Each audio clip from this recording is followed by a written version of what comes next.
Nah, pada video kali ini izinkan saya membahas tentang ini sebenarnya banyak terjadi fenomena ini ya, bahkan viral di berbagai media sosial ya, salah satunya di TikTok ya.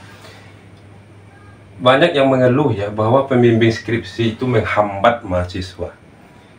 Ya, menghambat mahasiswa itu sebenarnya persoalan klise, misalnya di telepon nggak diangkat ya, di WA nggak dibalas ya, ditemui tidak ketemu-ketemu gitu ya. Harus datang setiap hari dari pagi ya sampai sore, berharap dosen itu akan muncul gitu ya. Nah, bayangkan betapa dosen-dosen seperti itu menyulitkan mahasiswa ya. Nah, menurut saya zaman sekarang ya dosen-dosen seperti itu sudah tidak bisa lagi dipakai ya. Dan memang faktanya begitu. Saya lihat di beberapa universitas, termasuk saya sekarang ketiga, itu dosennya sudah mahasiswa yang pilih ya, dan bisa diganti kalau memang mahasiswa kesulitan dengan dosen tersebut. Yang pertama itu pembimbing harus mudah diakses ya. Jadi pembimbing itu harus mudah diakses, maksudnya yang minimal ada salah satu yang bisa dilakukan. Misalnya ada tipikal pembimbing yang harus ditelepon baru diangkat, ya enggak apa-apa, yang penting bisa berkomunikasi.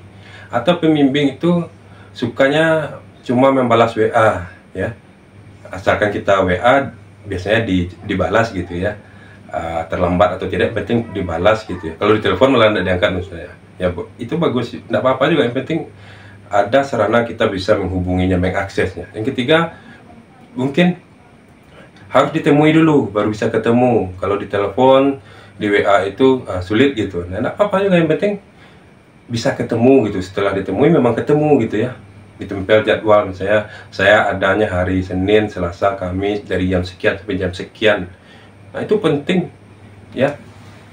Yang kedua, memberi kepastian ya. Nah, apa yang maksudnya memberi kepastian?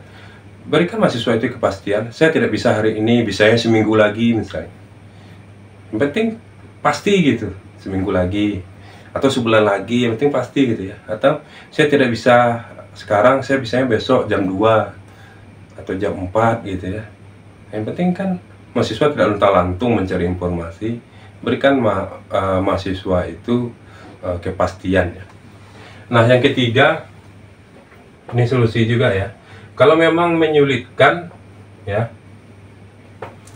menyulitkan pembimbingnya, sudah mencoba ya semaksimal mungkin untuk menghubungi, untuk bertemu, untuk berkonsultasi, tapi tetap tidak bisa, pihak kampus harus membuat regulasi untuk mengganti pembimbing yang seperti itu ya. Tentu harus ada regulasi dari pihak kampus, karena kalau tidak ini mahasiswa akan bermasalah ketika dia minta ganti pembimbing, ternyata pihak kampus tidak punya regulasinya, maka mahasiswa ini bisa jadi dia bentrok dengan dosen tersebut ya.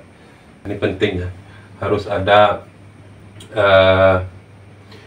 regulasi atau prosedur untuk mengganti pembimbing itu. Kalau bisa memang diumumkan gitu ya, ini cara mengganti pembimbing yang sulit gitu. Tidak bisa lagi zaman sekarang jadi pembimbing yang sulit diakses ya, jadi yang membuat mahasiswa jadi stres.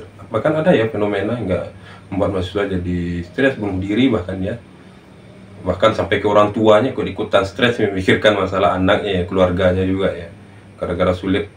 Ini kan background mahasiswa banyak ya, ada yang sulit membayar SPP, ekonominya kurang. Harusnya itu dosen ini harus berempati ya, dosen-dosen pembimbing ini ya. Bukan berarti harus cuma tanda tangan, tidak ya, boleh.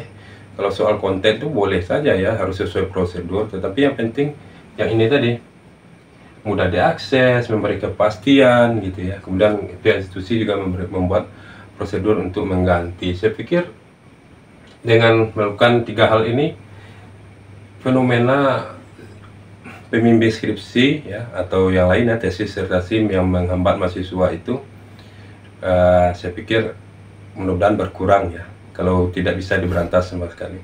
Itu saja, terima kasih dan mudah-mudahan bermanfaat. Tetap semangat mahasiswa dalam menulis skripsi ya.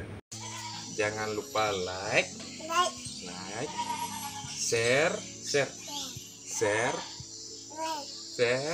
komen, dan subscribe.